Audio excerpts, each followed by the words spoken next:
Magkano yosi ngayon dito sa Laya? 10, 12, minsan 15 pa nga, no? Nasasaktan na tayo, no? Paano pag chain smoker ka pa? Eh di tight na sa budget. Patay tayo dyan. Mabisyo kasi tayo mga utol no? Ang mahal na ng bisyo natin. Pag napunta ka doon sa loob, doon, sa Reyes na Bakal. Alam mo, halaga na ito. 100, isang stick.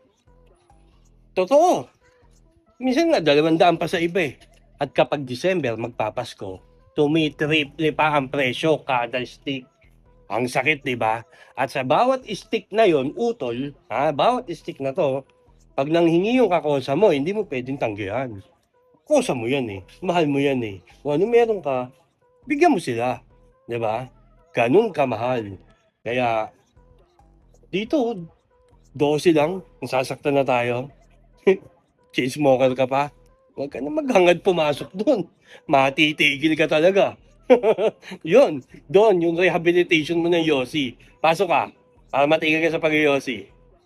Ako si Bosyo, lumaki sa may Baklaran. Gusto mong marinig ang kwento ko, dapat lawakan.